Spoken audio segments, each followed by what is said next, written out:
everyone, welcome back to part 2.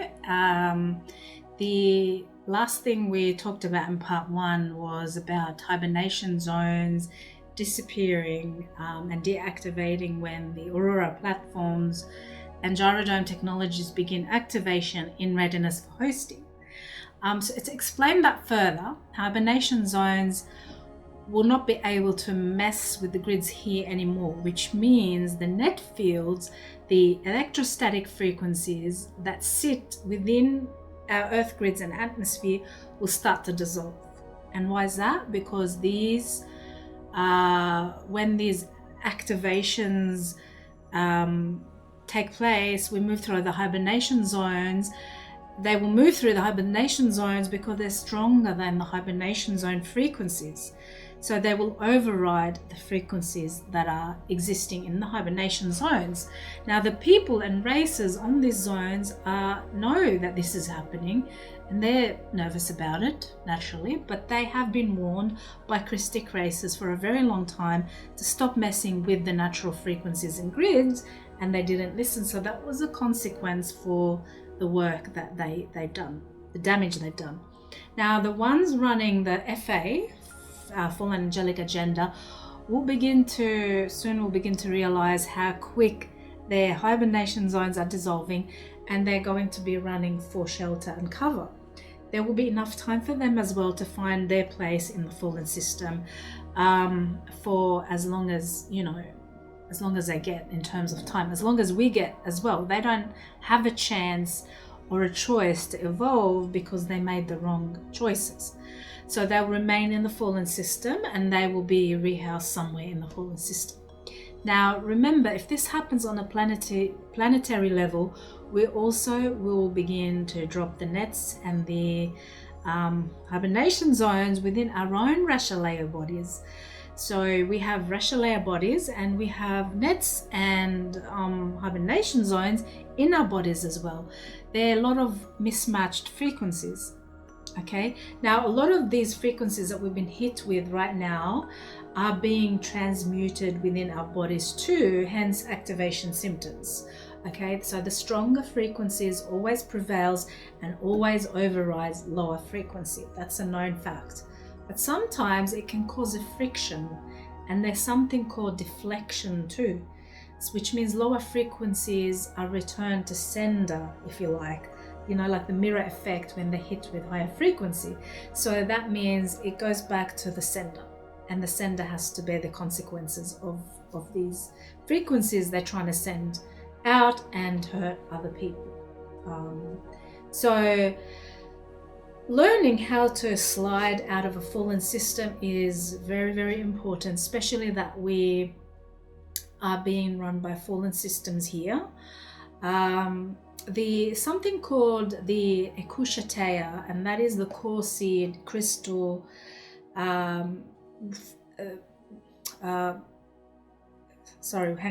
Ekushatea is the core seed crystal from which the Aquafarian Navajo seeding 2 race lineage was seeded in Earth's grids.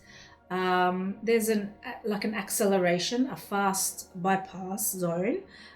Passage from seeding to a direct gate, if you like, between Earth and Urtha without waiting for activation levels to build up, and that's the span gate. There are only specific people who can do that, who have the seeding 2 and seeding 3 codes, which are the Aquari and the Navajo codes, who can pass through this passage. So these will expedite the process of ascension to Urtha. Some of us carry these codes, but the Ekushatea seed crystal was activated too for these people that can make it, that can span. They were activated between 2005 and 2010. Now, in essence, Ekushatea is connected to Christ-star activation. It's connected to Aqualene sun activations, and there are levels of activations required to get the body to generate right frequency codes to go through these primal passages, if not all the way to Urtha, then to median, Earth, and then Aurora as well, platforms. The first seed crystal was entered into Earth shields in seeding 2 in a place where the Navajo Aquafarian passage links through on the Adore side. This is like a shortcut direct to Ikushiteya 2 between Aurora 2 and 3. So it's much more direct and expedited. Not all people can do this because it requires fast integration of frequency, very high levels of frequency packed into a small body that can take so much of activation. So not many people can do this. Okay. In fact, majority cannot accomplish this right now. It's the grids, the energies beaming onto us are not helping right now with activations. But the activations in the Earth's body shield have taken place for those who can. Those who can go all the way to Urtha will join Urtha's starfire, and when that happens in 2047 to 2052. It is a window, it is not just a date, so it's a 5-year period, and during which Urtha will starfire. So these people who can join Urtha during that time will starfire with Urtha. Like I said, this is an expedited way to get out of Earth net field and even out of median Earth and direct toward Andromeda and beyond to the core layers of creation. These are the fields of complete unity consciousness. They don't wait. We catch the time wave. They don't wait. They're not spaceships. Okay, so they don't sit there and wait for us like the Palladians. They actually are passages that run a certain frequency time wave, and we catch it or we don't catch it. So Ascension is, what I want to say about Ascension is that it's a reality. It's not a myth. It's not a fiction.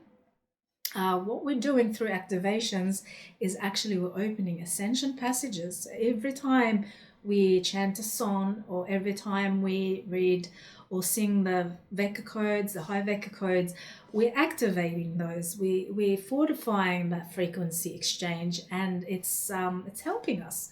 So don't think just because you're one person, you're not helping, because we're all connected via our shields, our templates, our indigo shields, and what is helping you is going to help others too, countless others, because we're connected.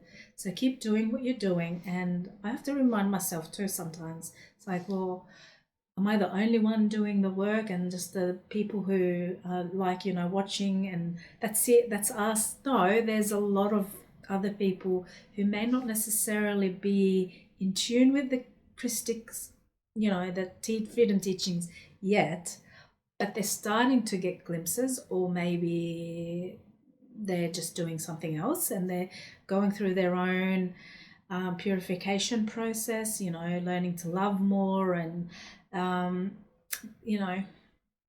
don't know who's out there, but I feel like it is definitely growing. So Ascension is not a fake, just a story, a myth. We're definitely working on opening those passages. It's very close now to the beginning of the end of the current cycle we're in, called the Kali Yuga stage. Kali Yuga stage. Now, the first step towards home is moving from Earth to Urtha, then Sirius B, Aquarian Matrix, etc., which I've covered in the first episode. So like I said before, Urtha and Earth actually interface. Density level 3 of Urtha is density 1 level of Sirius B. So we interface with these levels with Stargate 3 with Stargate 6, Stargate 6 with Stargate 9, and they interface. They're not separate. Like if we look up and we see a star that's separated from Earth, that's the illusion, but it's not. It's all interfaces. This is how close things are. We perceive it as far, we perceive it as impossible, but it's all within arm's reach. It's all within too. Okay, we access the universe through these inner codes, yeah? We do this through Ascension. We don't have to go through Stargates. We can project consciousness through Stargate. We don't have to walk to Phoenix and to Arizona and it does help, but we don't have to physically go there. Especially if we come from a land that doesn't exist. Australia. No, I'm joking. Okay, we go through the Stargates. We can project consciousness through the Stargate, through the mind, through the Rashalaya body. We don't need to drag a whole body to a location to make it out, to make it there. Like New Age teachings, they have people waiting for spaceships and stuff. That doesn't have to happen. We activate internally. We have the capability to spin, slide, and hopefully span to whatever location accessible within the frequency limit, frequency band that's safe for us, that we want as well. Because we may not want to go all the way to Urtha. You know, maybe it's too much of a drag, like, you know, that's a long way. I'd like stops along the way, okay? So when scientists and astronauts, that's just my opinion, okay? It's a personal view. When scientists and astronauts sending something like a rocket to outer space, it doesn't go through, right? It's just bouncing back. Well, that's what they say. Not because there is a dome over flat Earth, but because the frequency does not allow the physical objects to penetrate the frequency band. These objects can't transmute themselves to something different unless it was a philosopher's stone. You know, the philosopher's stone can transmute to something different. Humans with genetic keys, master keys, can actually do that with their own Merkabas. We can shift and we can go through. We can transmute by way of transfiguration, meaning shape-shifting, producing celestalene to rearrange our Merkabas and come out elsewhere in another field completely. This was our natural capability. Now, it's like super fiction, science fiction to us, or an impossibility, but that was our level of capability.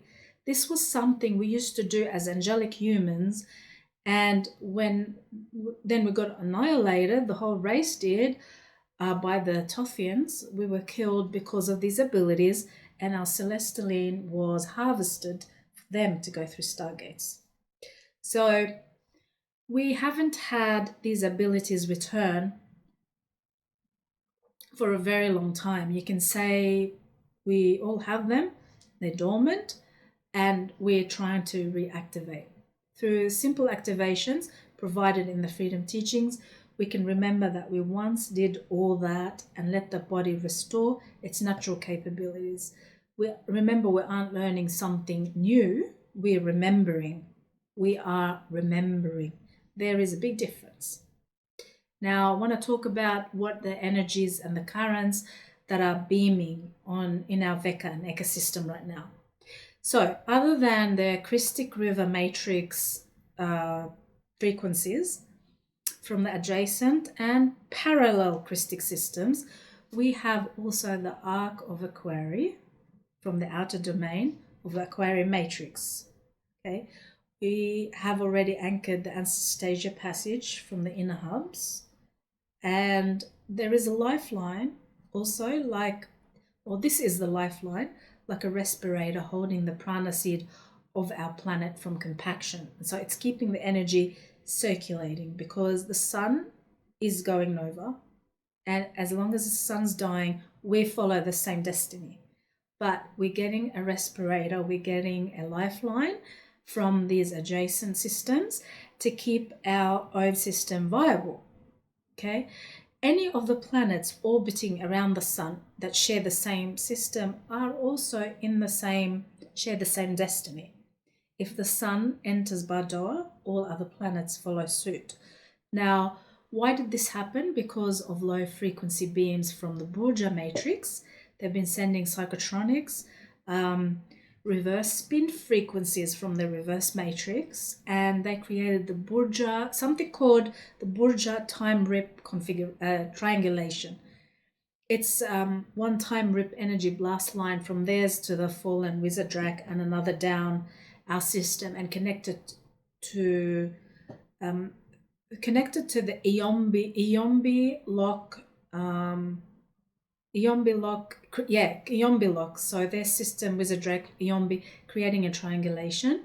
They have the power of 3 adjacent parallel matrices, harnessing power, harnessing frequencies, and beaming our planet to take the whole thing down for food. Now, Burjas want to assimilate everything into their matrix. They want food. They want a lot of food. That's what's happening. And despite this triangulation, they can't bring our system down because our system is running partial Christ, partial Christ. So the Christic frequencies are and will always be more powerful than reverse currents combined. Okay, so this triangulation threshold has been activated to complete the task of taking down our system. This is why Urtha races got involved to they got involved to let them know that we have assistance so they can back off a little bit. So yeah, we have a lot of help. The Christic river streams also anchoring here. They need our help to anchor them. This is why we're here. This is why the Indigo shield is here. We need to anchor them here. Okay. If you feel you don't have a purpose, think again, because you're one of the anchoring beings. You hear anchoring these frequencies, preventing the fall of the planet and the entire life field taken down into the black hole. That was the destiny before the Christics intervened, and now we're in the Earth is falling, but it's not going in the black hole. That was the wizard black hole, which is a nasty black hole, because the Aquarian Indigo shield is here. We have the ability to hold and run different frequencies, Christic frequencies, creating planet Rashalea activations. So the Indigo shield will help others to allow them to create the crystal fallen matrix. That's why there are certain groups who are staying here until the time to leave, the deadline. Now the next generations that hold Aquarian codes will do the same and help Earth evacuate life field. We're opening evac ascension chambers. The evac will take 500 to 1,000 years. Anyone with Aquarian codes, Indigo, etc., whoever can hold these higher frequencies will be hosted. No one will be left behind, even if your intention is to activate, but you haven't yet gotten around to activate. Well, you're not going to have like straight to Urtha, but you're not going to be left behind because your intention is set on the right thing. Okay, so you won't be abandoned. That's my understanding anyway. Okay, like I said, Earth is hosting inside of a larger stellar body, still in Christic state. So there is still a big Christic portion of the grids here. Now, Earth will fall, like I said, but this is something I would like to repeat so people remember. It will be Lone Star fall because it's not going to go into someone else's black hole system for food. As you know, there's Borgia and the Wizard Rex, and they're trying to use Earth as food. Also, the graviton machine, it's been activated and it warps light. So it's creating false light, a false illusion. It's connected to the beast machine and it affects our light body structure as well, which, as you know, a light body structure passes through and into the middle chambers, the fire rings and spheres. When light body activate, it connects Hoover bodies, a light body lights up, taking us back to first creation. That's been impeded, this process. They've been trying so hard for so long to sever our relationship with Source by causing damage to light body structures, including Earth and all life field. Since Atlantis, the fallen angelics have done substantial damage and still are doing the same here right now. Earth's grids are very damaged. The entire solar system is damaged. Another thing is the sun will eventually first fall and then go nova, whereas Earth loses prana seed and implodes, so the whole solar system becomes its own black hole system. Earth chooses to do the step back, which is a Kali Rim, which means it loses some of its code and evolution and steps back, so it doesn't get used and abused and become someone else's black hole. Okay, this is a much better alternative for Earth. That's what she chose. It allows for Earth to survive starfire when Urtha disappears and when the Aquarian host fully kicks in. So the 369 alignment into the Aquarian matrix is our pathway out and the last remaining ascension passage. What are the options for the life force here? Moving forward, what are the options? Okay, so we all now know that we have options. We can either evolve out of here, we can fall, or the third option is evacuation. So starfire is, I've already expounded on that a lot today and in the first episode, and it's fast ascension. From here, spanning to Urtha. Okay, full system. Life field is dragged down the surviving fallen matrices, and as you know, I've spoken about this before quite a lot. It's used as quanta food. Eventually it's space dust. And there are two categories for the fall, by the way. Okay, this is something I learned recently. There's an infall and there's an outfall. Okay, so the infall is a natural fall, even though it's a black hole system. It's self-contained and has potential for sovereignty and for ruling itself. That's an infall. So it's like something that has to wake up from within and then start to evolve, re-evolve again. But it's a black hole from inside. It's an infall, whereas the outfall is someone else controlling you, where you get caught in the Shauna fall, and your access of the light structure, so your whole light structure is taken out, pulled out, and you become part of someone else's dinner. You become food entirely for someone else. The outfall would have been our system's destiny if not for the starfire and the hosting races. So Earth will be infall for Earth. The whole system would have gone into the Budara, the whole matrix. There would have been no peace there. I believe that's what Earth chose, the infall. At least it won't be consumed as food by fallen races. So natural infall is much better than the outfall. At least the life field, not everyone agrees with that. Like the wizard drakes, they're not going to agree with that. They want to control others. So, but the infall is much better because it's a sovereign fall. It's still Christic values and stuff, but its fall doesn't mean space dust. I don't think. I think it means coming back into like a Christic path. So, and you don't go to space dust. So that's the path of fall. Now the third one, which we're doing, which we're engaged in right now, is the evac to median Earth via the gyrodomes, via Aurora platforms to Aquarian matrix in the adjacent Akasha. This is what is known as evacuation. Through the Indigo shield, the arc gates and the hub cluster gates can activate in the solar system and galaxy. So we're anchoring the rods here on Earth. Big mission we've been entrusted with. Now to activate our shields correctly, shields means templates, okay? We have inner technologies to work with. Eventually, like I said a few times, we're putting this all in another journal guidebook. So as we progress, we'll transform these into activations and sequences, making everything easier to follow. Rather than having to watch thousands and thousands of lectures, we're just presenting this information in a condensed format, broken down, easier to digest, with everything in an easy to follow order. Okay, so stay tuned until the end of this video to learn a little bit more about what we're including in the journal.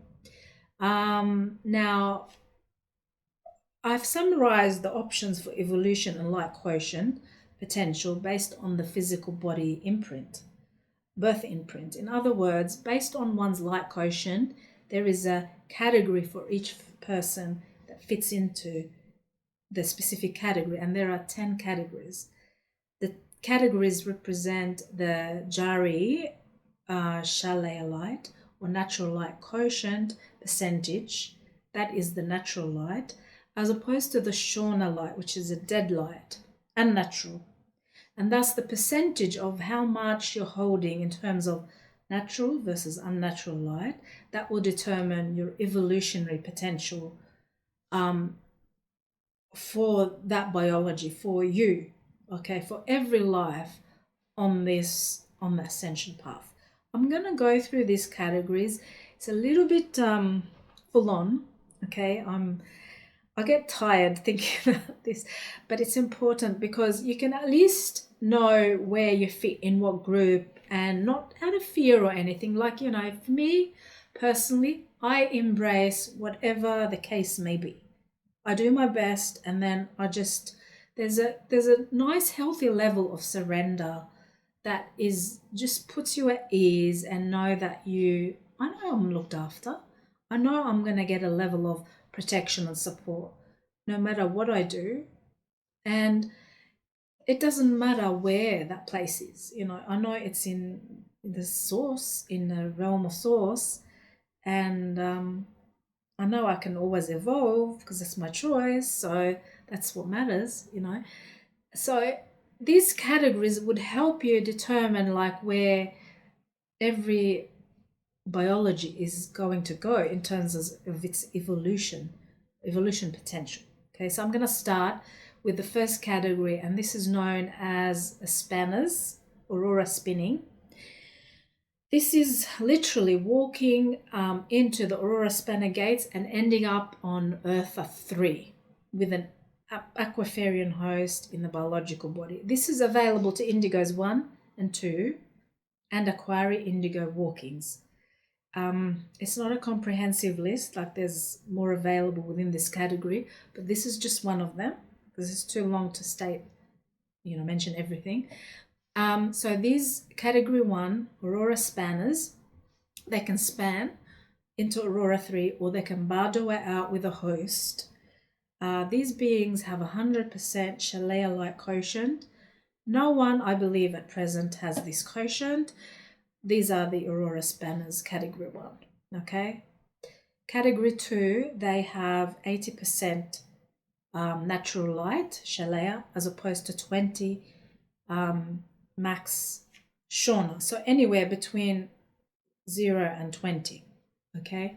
They can span, slide, and bardoa with an Aquafarian host, anywhere from median Earth to M31. These are the Mashaya spanners, category 2. I believe these are very rare as well. Okay. Category 3 is where it starts to pick up, and we have more people in that category. This is the humans, category 3, human, angelic human race, or angelic humans with, okay, don't be shocked when you hear this, but this is the Leviathan 2 coding, because when I first read it, I was like, oh, Leviathans, you know, but that's the recessive Leviathan, okay? So it's a hybrid, but a minor Leviathan coding. So you'd be a human with no more than 40% Shauna, unnatural light, and recessive Leviathan, which means dominant angelic human. They can upgrade to Indigo 2, and they can go into median Earth by a slide, not span, can't do span, do slide with an Aquafarian host, or bardoa and pick up a form that they want, or sovereign fall if they want to with an Albanian host, which is I believe it's a sovereign Christic fall host. Okay. However, without a host, they experience death and go into fall with the Borgia White Dragon Prosiac Matrix. Okay. So you may want to take some notes, or, you know, this information is available in one of the manuals. I can't remember which one, but yeah, it's stuff that I completely resonate with. It makes so much sense, doesn't it? It's all about what imprint you hold. So, and everyone's got a fair chance to evolve some way or another. Okay, now category 4 are the ones that carry the Indigo 3 birth imprints. And the angelic humans who hold equal parts, which means 50-50, angelic and Leviathan codes. Okay, so you can say they're the Indigo 3s, or the 50-50. This is complicated because if they have recessive Leviathan, but more human, so if they're more human, it means more Orifim, they can upgrade to Indigo 2 imprint, which allows them to upgrade to median to Earth, slide to Ascension with an Aquafarian host. They can also elect to die, natural death, Badua. Through Badua, out to Badua out to a sovereign fall with an Albanian host. However, without a host, they share the same destiny as the ones before. They will fall into Proziac white dragon, Burja white dragon, Proziac 4, control. That's the category 4 indigo 3s. Category 5s are also indigo 3 as well, but the ones that carry more Leviathan, which I believe would be the Nephilim, more Nephilim than human. In other words, dominant Leviathan, recessive human, 50-50, Shalaya to 50 light. But the DNA imprint is more Leviathan. They will be pulled down into a downward pull, except if they hold at the indigo 3 level. If they hold at indigo 3 level, they can Badua to Median Earth. It's called Jafar Ascension. With an Aquafarian host, then they make it through to Median Earth. If not, it'll be hosted after they die, the Badua natural death, they'll be hosted by the Albanian host. Otherwise, without a host, it's a bio death, and then Burja white dragon Proziac 4. And it gets worse from here. So 6th category is the green dragons. Green and red dragons. They have 25% maximum natural light to 75 dead light, Shauna light. These have dominant Leviathan 1 green or red, dragon angelic human hybrid with minor or recessive 25% angelic human genes. They will suffer the downward pull. If without a host, they will go into Proziac, Burja, White Dragon fall. However, with a host, they can actually have a sovereign fall with the Albanian host. Still fall, but a sovereign fall means they get a chance at Bio-regensis instead of just Proziac black hole. Okay. 7th category, the Leviathan 1. Okay, Leviathan 1. The green and red dragon groups with equari, not aquari, it's the opposite. So like the opposite to aquari, the equari. Hybrid genes, they hold 25% Shalea, natural, to 75% dead light, Shauna light. They will suffer extreme Proziac downward spiral pull. They will always proclaim loyalty to the white dragons, white dragon agenda. They have no interest at all in host agreements, so they don't want the fall of the Albanian hosting because they don't want to ever be Christic. They will engage in the Proziac black hole fall. Like I said, they have only one loyalty to the white dragon fall. Now, save the best for last. Sorry, jokes. This is the worst of all. They have 0% natural light. They're 100% artificial dead light, 100%. So no light in them at all. This is the path of Abaddon, known as the place of no return. Okay, they're the ones orchestrating all the drama, the mass shootings, the killings, the horrible things, the ET hybrids, the assassin units, Illuminati groups. They are dark and black in their hearts. They've forgotten their way completely. They dominant equari, white dragon, FA genes. No interest whatsoever in being hosted. No interest in evolution. They will become extinct because they will fall into their own black hole system they've created for others. They will fall into the same system. Okay? Their destiny is black hole, space, then dust return. Space, dust return. So how many categories was that? Oh, 8. I don't know why I said 10 categories.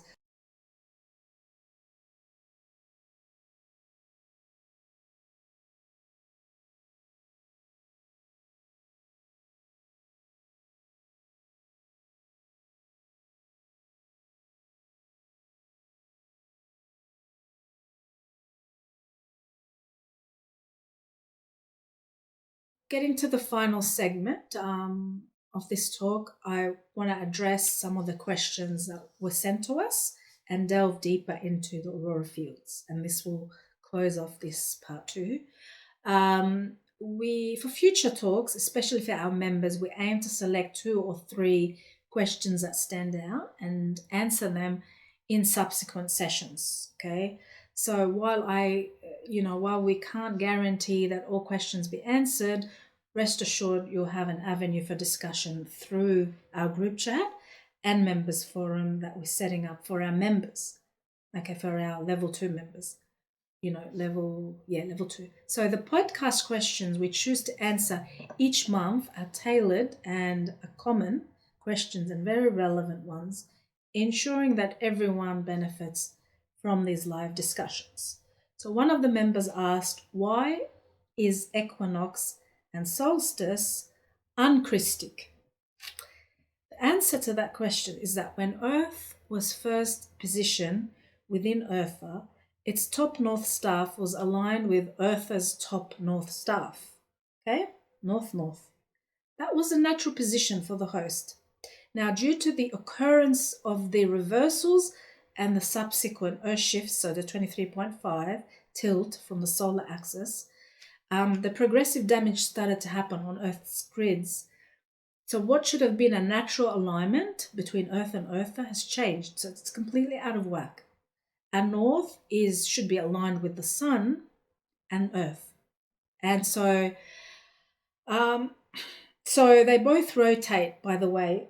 That's the natural configuration, is they both rotate on an axis in alignment, creating a natural yin-yang, not yin-yang, yin-yang energy flow to keep the planet and the solar system energized naturally.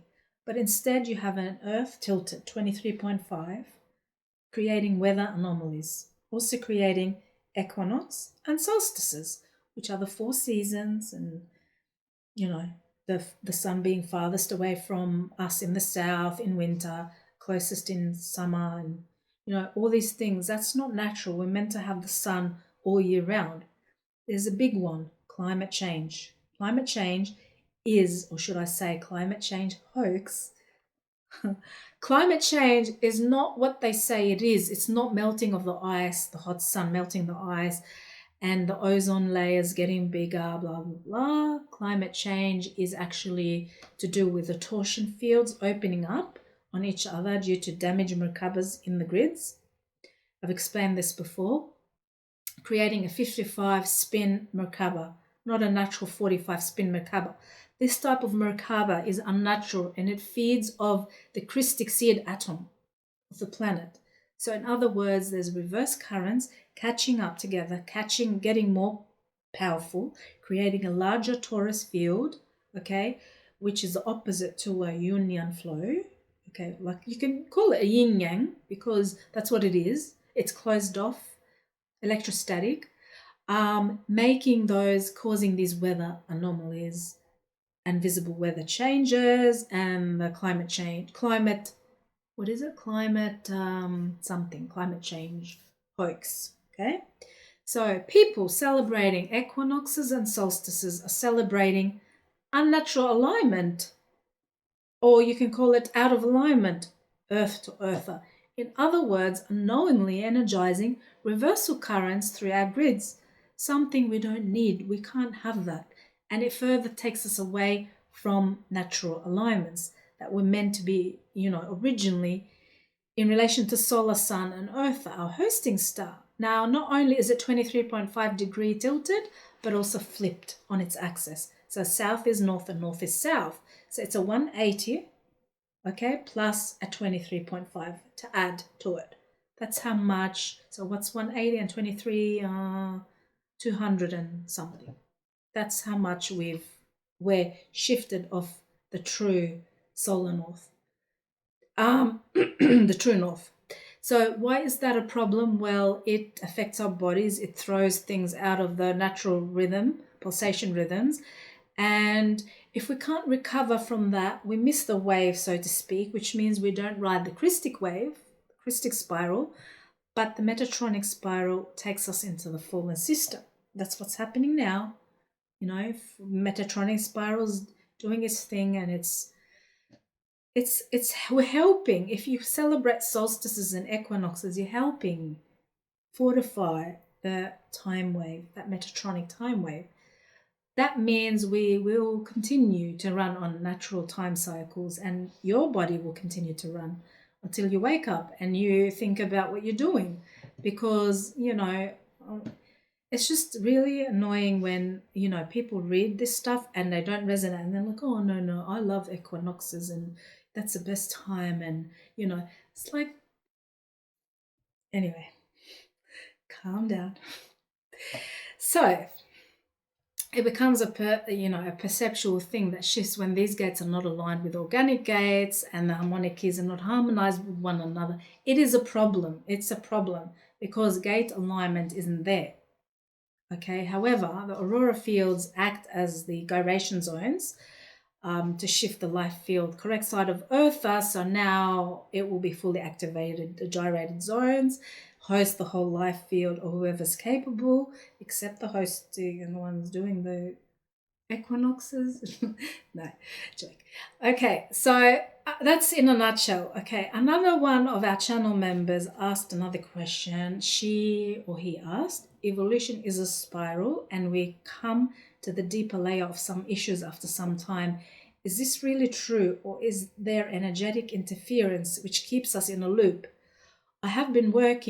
I'm still quoting, I've been working on some repeated occurrences in my life which have been cleared as they are not such a big deal, and now I'm questioning whether these energies are provoking the same things again and again. Seriously, are we being played?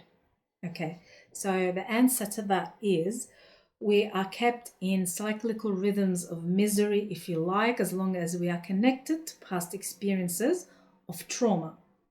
And when I say past, I don't mean this incarnation, but a long history of trauma and pain. When we go into the past in the way we understand time as a linear thing, linear perspective, the first thing that comes back is emotion. Emotion is what brings memories back. Emotion tends to have a strong hold on our biology because it's one thing that we can't just move past and pretend it's not there. Like each of these emotions we generate or have generated over during these incarnations throughout our experiences are called encryptions. Encryptions are forming a thyrogrid. So you have all emotions, every emotion you're thinking, you're feeling, it's creating a grid. These encryption then become patterns, then become habits, then become mental afflictions, and then become your life, tendencies. It's a loop generated from these encryptions. These encryptions then become the energetic signature that have an effect on all things in your life and the tangible parts of your anatomy. So it's like a surface layer, like an overlay. That's why it's associated with the ego, because the ego is not natural. It's an overlay, epigenetic overlay. And because of the mutation, the ego actually instructs the DNA what to do instead of the DNA sending out a set of instructions for the body to act a certain way. Now we have the ego telling us what to do. This is unnatural. This is a epigenetic overlay. It's a flawed system. It's a flawed, what do you call it? Configuration, maybe, structure. It's distorted. So we're running here as humans, we're running on reaction. We're reacting. We're not acting. We don't have a lot of choices. We byproducts of the circumstances. We're running on a reaction rather than action. We find ourselves often in situations where we feel we had to do something.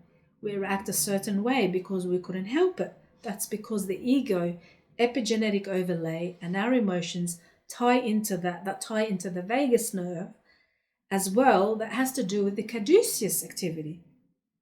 Okay, now there is something called net field, which houses hibernations, which are pockets, or more than pockets, more like fields of energy running on reverse currents. They exist above and below the dimensional level that we're on. which means when you think you're astral traveling from D3 to D4, you're actually going or channeling from the hibernation zones. You're not in the astral field, the true astral. Okay, there's an unnatural astral field and there's a true astral field. Okay, this is the middle field or fake unnatural astral that people mistake for the real astral field. So these hibernation zones I've talked about before, with the fall of our Eka-Veka system and the sun bardoing and earth falling, these will also dissolve. This will remove the genetic overlay, epigenetic overlay from our DNA, because that's the net field in our DNA. We are bound to these otherwise. We are bound to these overlays and underlays too. We don't have the free will, which we think is our birthright, and rightly so. We don't have that. We think we're free, but we're not, because we're controlled. We're still controlled. We don't have control over the frequencies. We're still beamed with whatever frequency they choose, a whole cocktail of frequencies, and we are at their mercy when it comes to these, but we can activate from within and override external frequencies and distortions. Okay, these distortions are running not just on an Earth planetary level, but galactic and even cosmic. As long as we hold the miasmas within from these emotional and mental epigenetic overlays, which think of them as like imprints that shouldn't be there, these will cause the same experiences to loop back into our reality field because we're not clearing things up. So you're getting the same thing loop and loop and loop. And it's good to, not good, but it's like people feel better when they blame FAs or blame a certain religion or blame a race or blame the neighbors or somebody, or the sister, the mum, the dad for the traumas and, the partner, the ex-partner. But really that process of awakening and shadow healing is a personal inside job. You are responsible. It's not your fault what happened to you, but it's your responsibility to fix it. So that's a note to self. I've always maintained the same. I was a person who blamed a lot too. And occasionally I catch myself blaming here and there, just a little bit. You can't be clear of every single miasma, but you have to become more aware and conscious. It's like, it's not my mum's fault. It's not my dad's fault. It's not, they've done the best they could, but that's what they know. That's their consciousness level. They know better now. Back then they didn't, so we need to take that responsibility. We can't stay in that victimization, because that's another programming. That's another programming to keep us stuck in the loop. So don't even blame yourself for anything. Include yourself in self-love and compassion, and send it to yourself as well. Okay. So like I said, the inner technologies are a way to transmute those habits, thinking habits, emotional patterns, and, resolve trauma as well, heal the inner child. So these activations, meditation techniques have the ability to override distorted currents and connect the Hoover bodies, so they talk to each other and the seals are removed, especially the caduceus, which is the most dangerous, the biggest death seal preventing ascension. That's also included in the journal. There's a lot more in the journal that you'd want to know about. So that should not be there. It should be integrated with the shadow body. Following the integration of the shadow body and making your Christic command loud and clear, these interferences are less likely to be a problem. The loop is going to start to dissolve on its own. There are a number of other things too, but this is just basically speaking. I don't want to complicate the answer anymore. What is needed to be said right now, relevant to the question raised, has been said. Okay. Now I want to say one thing more is that on the flip side, people activating with the freedom teachings are feeling a lot more distanced from these traumatic experiences as well. So that's the flip side too. Progressively, they're feeling more and more, sometimes even isolated. That's because of the increased pulse rhythm This is another term for raised frequency. This is why you can be standing next to another person but experience two different reality fields completely. The more we move away from that falling system and what's connected to them in terms of frequency, the more you will feel unconcerned, and it's reflected in your dream state too. So quality of your dreams will change.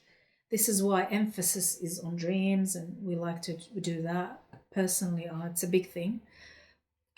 This is the body indicating the body is changing its pulsation rhythm. In other words, traumas, past experiences are less likely to have an influence on your sovereignty and perceptions of your reality.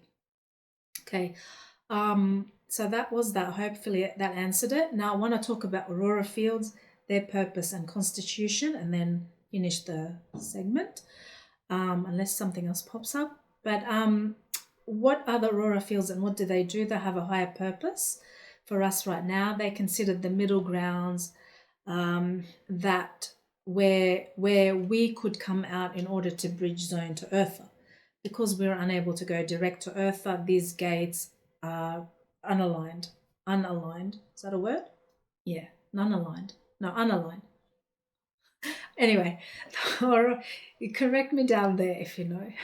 I think it's unaligned. Anyway, the aurora fields rotate and line up with their respective stargates on Earth, connecting these to Urtha. In other words, aurora fields are median platforms that act as a bridge or an ascension bridge.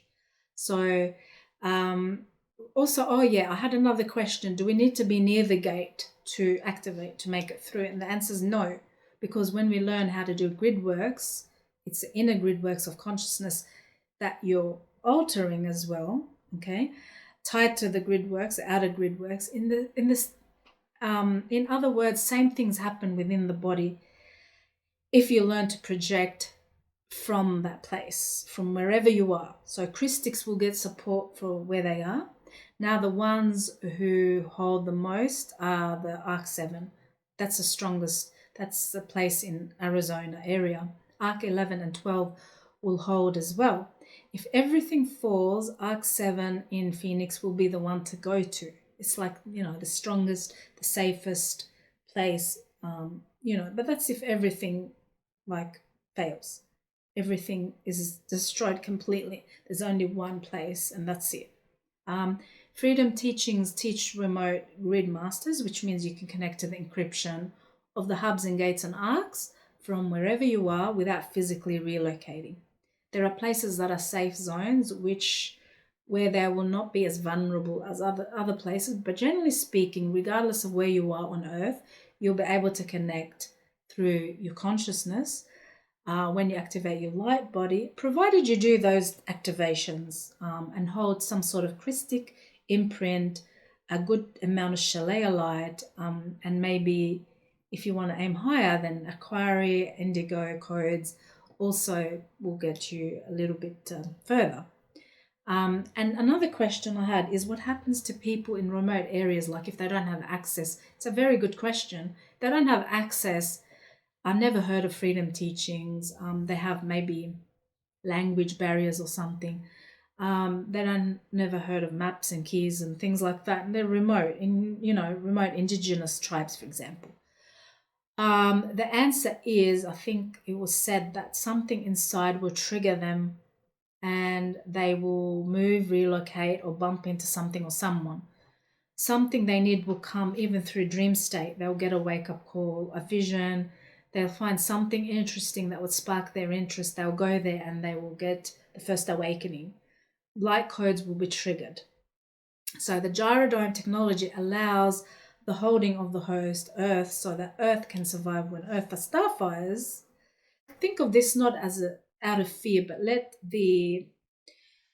it be driven like a love-driven, process. Love for creation, love for expansion. It's an upward journey, moving into the medial field, awaiting the next step of evolution, but remaining out of harm's way until we get to Earth. You must remember that Earth interfaces with Urtha, not a separate place. Urtha is actually a light field here. In the core Earth, there's a core crystal There is D2 Earth, which is subterranean fields, surface Earth, and the Ra light, all part of the light field here, as well as the ozone net layers and tubes, frequencies and dimensions and spheres and so many things.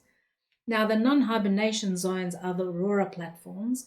Aurora 1, this is what I find interesting, is they're all different. So Aurora 1 is etheric and telluric.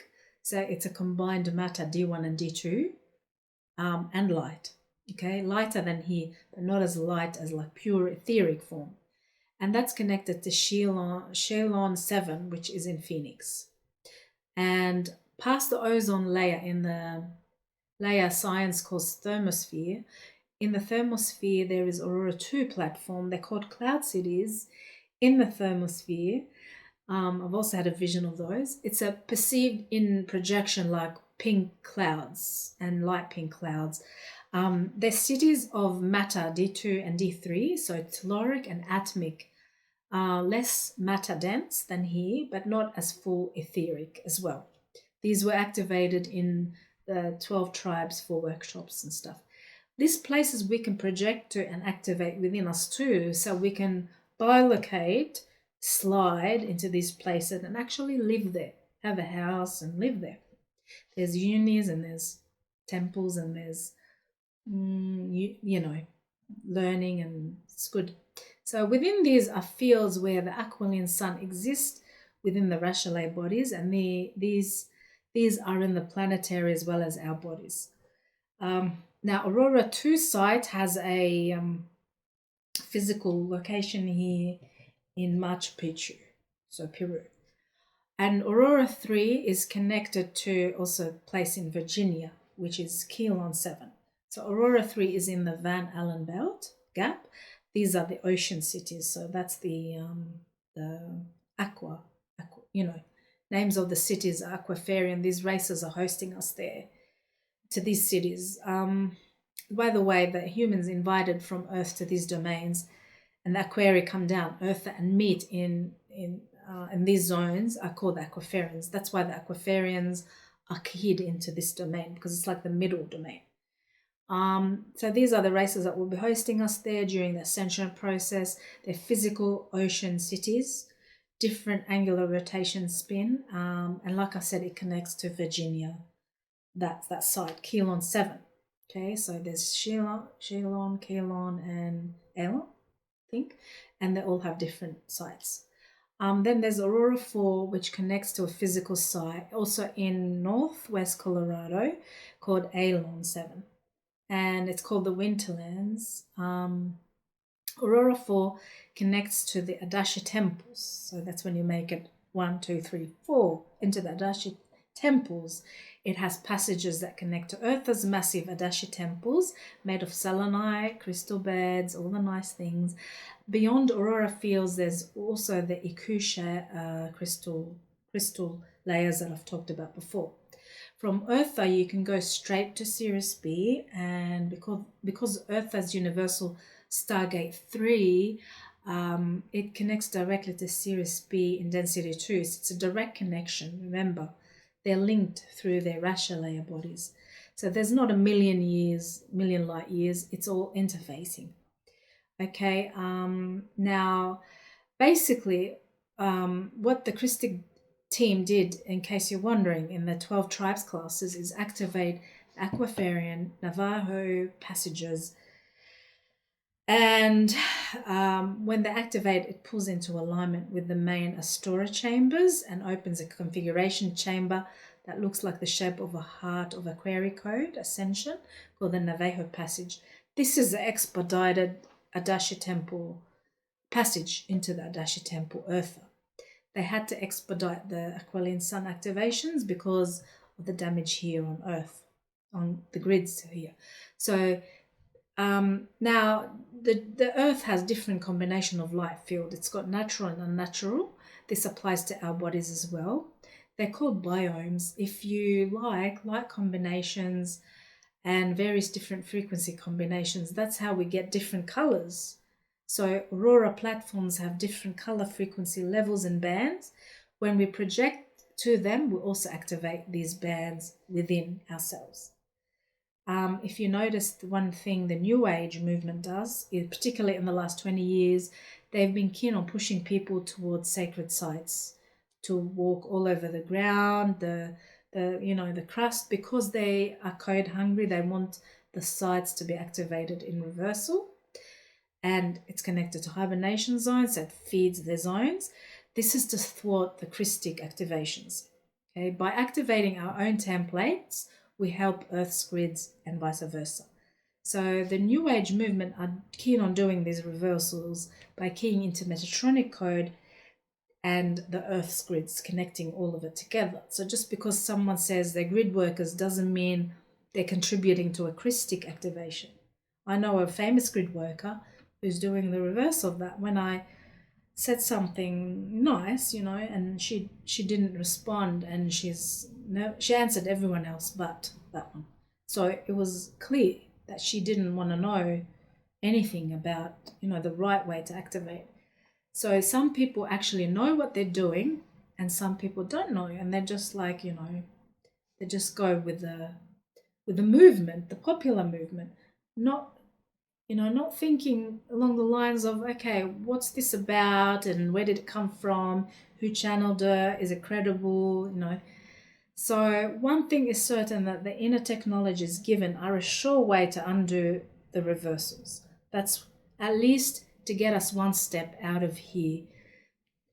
So we can see the bigger picture instead of being pulled down and hard into those fallen matrices. Okay?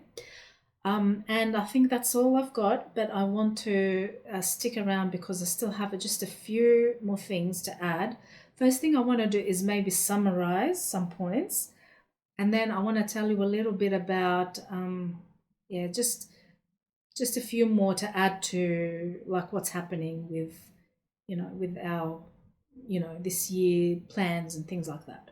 So as a summary, I want to emphasize that first we slide, then span. There is a significance in activating the right way. Wrong activations, example, using mind-altering chemicals, activates DNA, but in reverse. So we must, like, you don't just activate the file letters just like however you want to. There's 1, 2, 3, 4. There's an order to things that they must be activated the right way. Rasha body holds our natural eternal crystal seed encryption. When you activate your Rasha body, you activate the deepest core level and highest activation, called Christ activation. Physical body also becomes activated and condense and compact, and we would be able to physically go into the middle and core domains. And so, Rasha body activations allows you to travel via the natural bioenergetic vehicle that travels as light. So that Christ star body crystal capsule has a core flame activation, spinning shields. It's crystalline capsule of light, and it's connected to the third eye, the azure. Going into the Risha cycle, this is needed. So as a minimum, we must learn to activate third eye. That's a needed thing for starfire. Rasha bodies within us work the same way as the gates. The one within us are also gates and portals. Through the process of ascension, we can ascend with or without the body. So techniques like river prayer, sanctification, Christ activation journeys, Adashi temple, projection, also, these are all very important after completion of flame body activations.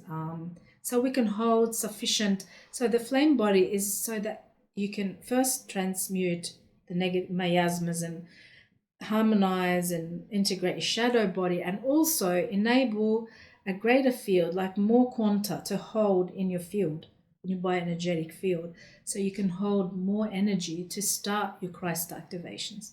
Okay, there's a sequence, and it's on purpose given to us like that, so we don't just go, I want to aim for the best and highest and go straight there. Doesn't work. So that's it. I hope you found this session helpful. Thank you for being here and for your unwavering support, by the way. All last year was awesome. It was so good to travel with you all, and we received 100% positive feedback. So we're really happy about that. We truly, truly love and appreciate your love, each one of you, especially the ones that wrote and, the ones that have given in return. We really, truly appreciate you. And people who gave love and just been here listening and liking, and we love you too, and thank you for being a part of our amazing community that's growing. We would really love to see more of you in our community groups, so yeah, come on board and do opt for the membership. I promise you're not going to regret it. You can always opt out if you feel like you're not resonating with the things that we offer. So yeah, continue spreading the light and love of your inner Christ. Okay, and for our members who opt to get the most out of our membership, second level membership will be a live stream of one of these videos, which they're never short. There's a lot to cover, but minimum an hour and a half, and may go to 2 hours or 2.5, plus a physical session, which is announced days ahead. We don't have specific days for the lives. However, we always try to put up an announcement days in advance, so you're prepared. And if you don't make it, if you can't make it, feel free to tune in or catch the replay whenever you can. So yeah, don't forget to join our live chats and forums if you're members. All details will be posted down below. So yeah, on a final note, Matt and I have been working tirelessly to bring this together. The technical aspects, logistics have not been straightforward, to be honest, or timely.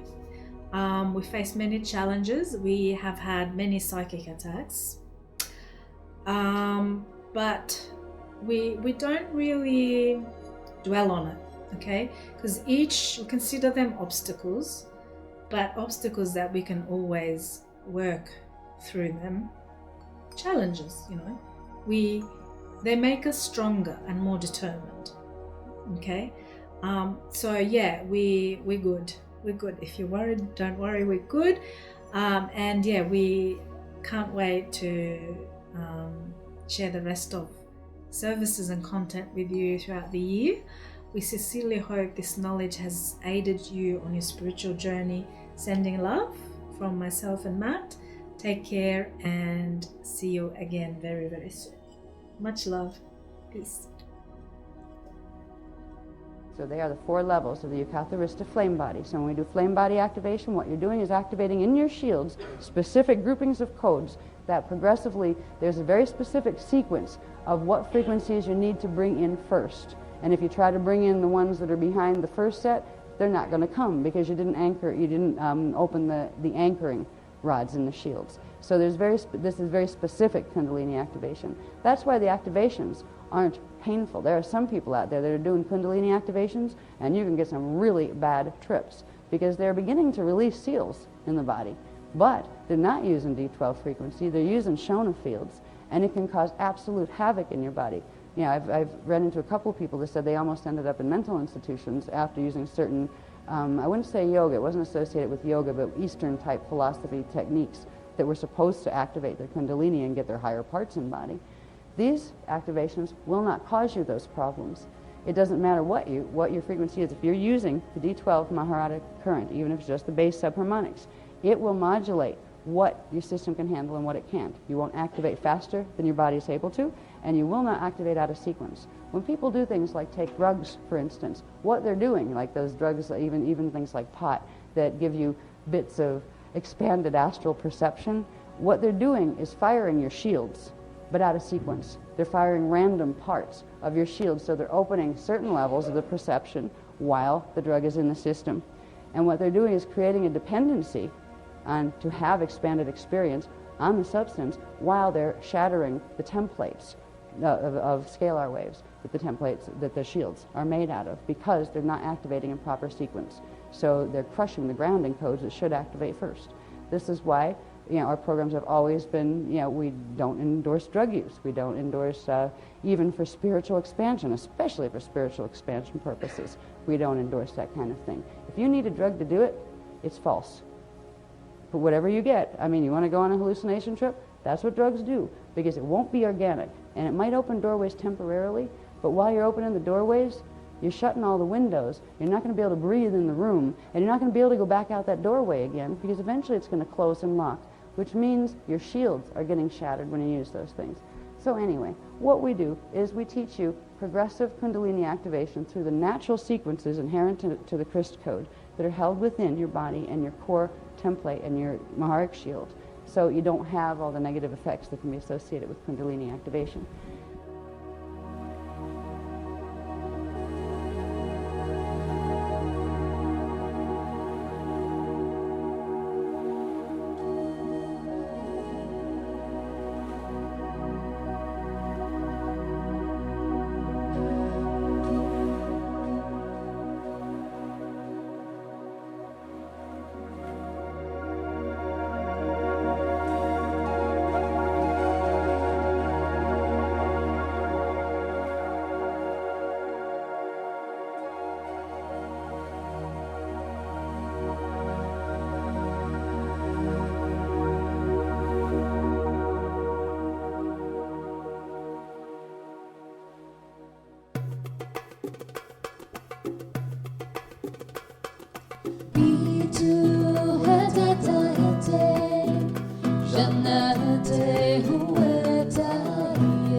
Krishna, unshielded.